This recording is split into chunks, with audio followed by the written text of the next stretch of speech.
A park. An ordinary day. A woman sits alone on a bench. A girl approaches her. Braided hair. Thin frame. No older than 14. She looks harmless. Almost lost.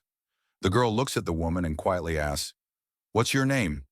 The woman smiles and tells her. And in the next second, the girl pulls out a gun. She doesn't scream. She doesn't cry. She doesn't look away. She looks the woman straight in the eyes and pulls the trigger. The body falls. Blood on the gravel. People freeze. The girl calmly turns around, gets on her bicycle, and rides away. No one understands yet what just happened. But the truth is, that girl just saved hundreds of lives. The woman on the bench was a collaborator. She worked with the Nazis. She carried a list, names, addresses, Jewish families, children. That list meant raids, trains, death camps. But the list is gone. The girl's name was Freddie Oversteegen. She was 14 years old. By the end of the war, she and her sister would kill dozens of Nazis and collaborators. How many exactly? She would never say, because later she always gave the same answer. One should not ask a soldier such things. This is the story of three girls who smiled at Nazis, flirted with them, then led them into the forest and shot them in the back of the head. And this is only the beginning. Freddie wasn't born a killer. She wasn't taught to hate. She was taught not to look away. She was born in 1925 in a small village near Haarlem, in the Netherlands. Her childhood was unusual, even for that time. The family lived on a houseboat. There was almost no money. Her father earned very little, and then he left. When her parents divorced, he stood at the bow of the boat singing a French farewell song as they sailed away. Freddie barely saw him again. Her mother was left alone with two daughters, Freddie and her older sister Truus. Her mother's name was Truus. She was a communist. But more importantly, she believed in one simple rule. If you see injustice, you act. They moved into a tiny apartment in Haarlem. The girls slept on mattresses stuffed with straw, sometimes directly on the floor. But even when they had almost nothing, their home was never empty. Jewish refugees hid there. People fleeing the Nazis. Political enemies of the regime. Sometimes Freddie shared her bed with strangers whose names she didn't even know. She grew up understanding one thing. Someone else's suffering is never someone else's problem. When the Spanish Civil War broke out, the girls made dolls and sent them to children who had lost everything. Comfort didn't matter. Helping did. Their mother repeated the lesson again and again. If you want to help someone, you must be ready to sacrifice something yourself. Freddie and Truus never forgot that lesson. They just didn't know yet what they would be forced to sacrifice. On May 10, 1940, war came to the Netherlands. Without warning, without a declaration, from the sky. German planes filled the air. Bombs fell on cities, invasion forces rolled down the roads. The Dutch army held out for 5 days. 5. Then, surrender. Freddie was 14, Truus was 16. Their childhood ended the moment German soldiers marched into the city. Patrols filled the streets. Nazi flags hung from buildings.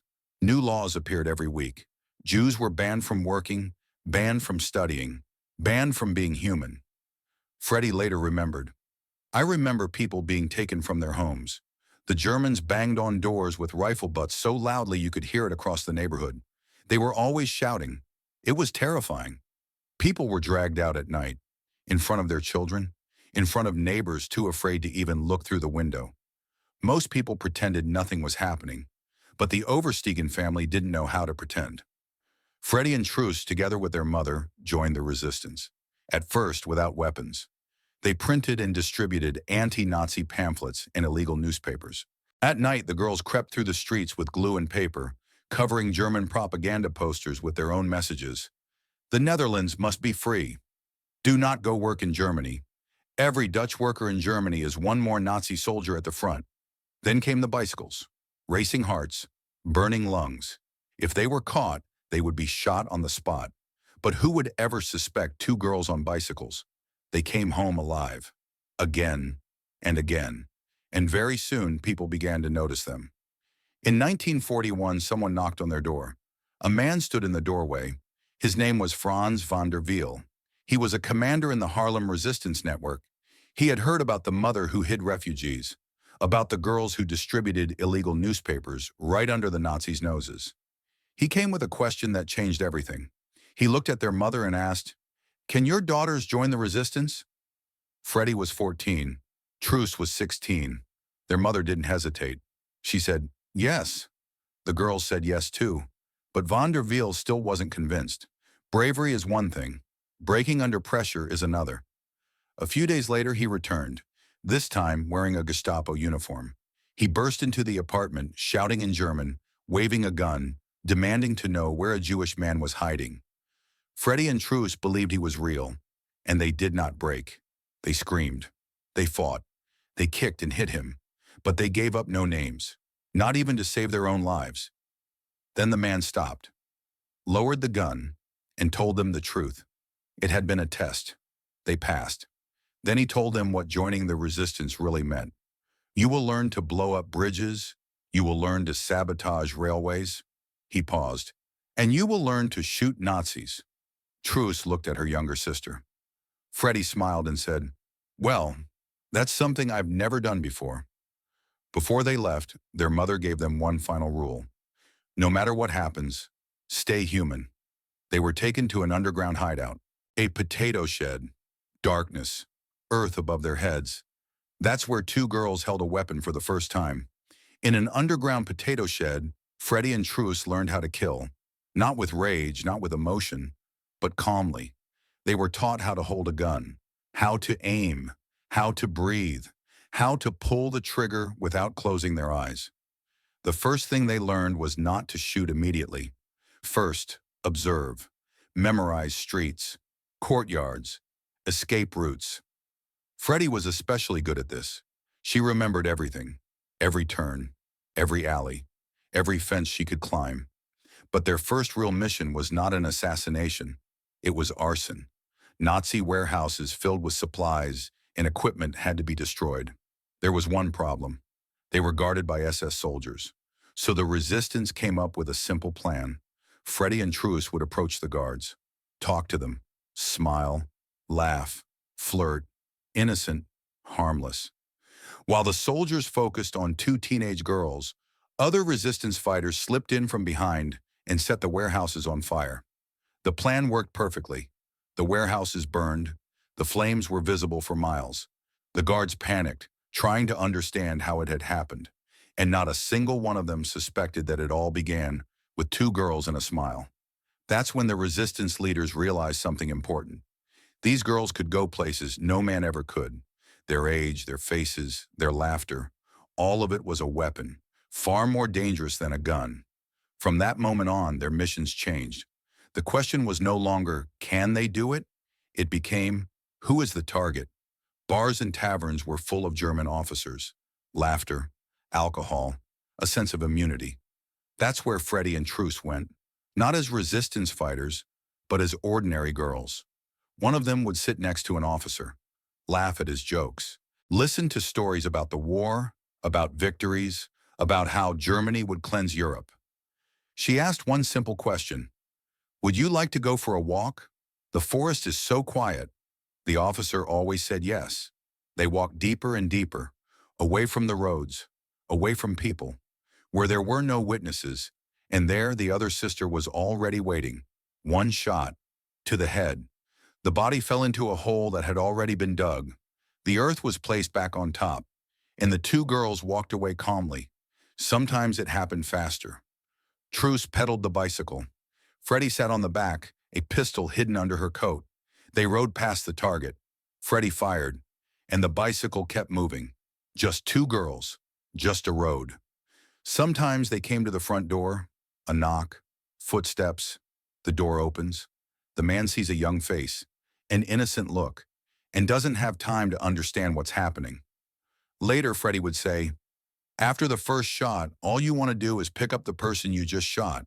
Help them, even if they're already dead. That feeling never went away. With every shot, they saved lives. And with every shot, something inside them died. In 1943, a third one joined them. Her name was Hannie Schaft. She was nothing like Freddie and Truus. Hannie grew up in a comfortable family. Her father was a teacher. She studied law at the University of Amsterdam. She wanted to protect people through the law. Then the Nazis demanded that all students sign a loyalty oath to Germany. Hannie refused. She was expelled. She didn't go home. She went underground. Hannie had a problem. She was impossible to forget. Red hair, pale skin, green eyes, a face people remembered. And soon that face would be wanted. The resistance tested her the same way they had tested Freddie and Truus. They gave her a gun, pointed out a target, told her to shoot. Hannie approached. Her hands were shaking. She pulled the trigger. Click. The gun was empty. It was another test. The target was a resistance commander in disguise. Hannie passed. Now there were three. Freddie was the scout. She knew every escape route. Truus was the leader. Cold, decisive. Hannie was the mind. She planned the details, the timing, the risks. Together they became a lethal unit. They derailed trains carrying Jews to death camps. They blew up railway lines, passed intelligence to the Allies. And yes, they killed Nazis, officers, collaborators. But the most dangerous targets weren't the Germans. They were their own people, Dutch citizens who sold out their neighbors, gave up children, worked for the Gestapo. Those were the hardest to find, and those became their primary targets. One day an order came from resistance headquarters. It was short, cold, without explanation. The target was Arthur Seyss-Inquart, the Reich Commissioner of the Netherlands, one of the most powerful Nazis in the country. But the mission wasn't about him, it was about his children. The plan was simple: kidnap the children, use them as leverage. If he refused to release captured resistance fighters, the children were to be killed. When Freddie, Truus, and Hannie heard this, the room went silent. They had already killed, many times, in forests, on streets, at doorsteps. But this was different. Freddie spoke first. No. Then she said, "We are not Hitlerites. The resistance does not murder children." Truus agreed immediately. Hannie didn't hesitate. That was the line. Cross it, and you are no longer resistance. You become what you are fighting. They refused the order, and they paid for it with their reputation. Some in the underground called them weak, naive, but they knew the truth. Killing an enemy can be a necessity. Killing a child is not war. It is the end of humanity. Not long after, Truus witnessed something that would haunt her forever. On the street, a Dutch SS soldier, not even German, grabbed an infant from a family. The father screamed. The baby's sister screamed. The soldier smashed the child against a wall. The baby died instantly. Truus didn't think. She didn't wait for orders. She pulled out her pistol and shot the soldier right there in the street. Later she said, "It wasn't an assignment, but I don't regret it. Some things don't need orders." By 1944, Hannie Schaft was one of the most wanted people in the Netherlands. Witnesses kept saying the same thing: red hair. The Nazis issued a bulletin: "Find the girl with red hair." Hannie dyed her hair black. She wore glasses. She changed her clothes. But she did not stop fighting. In June 1944, she was assigned to assassinate a Dutch collaborator named Willem Ragut. She wasn't alone. A resistance fighter named Jan Boonkamp was with her. They found the target. Boonkamp fired. Ragut was mortally wounded. Then everything went wrong. Gunfire broke out. Boonkamp was shot in the stomach. Hannie escaped. Boonkamp was captured. He was taken to a hospital. He was dying. The Nazis tortured him. He said nothing. Then they tried something else. An officer approached him, disguised as a resistance fighter. He said he was there to help, that he was a friend. Boonkamp was under morphine. He believed him, and he gave up Hannie's address. Hours later, the Nazis raided her parents' home. Her mother and father were arrested and sent to a concentration camp. Hannie went completely underground. She could no longer fight. If she was captured, everyone she knew would die. Months passed. Then came March 21st, 1945. Liberation was only weeks away. Hannie was cycling through Haarlem. In her bag, illegal newspapers and a pistol, a Nazi checkpoint, a routine search. They found everything.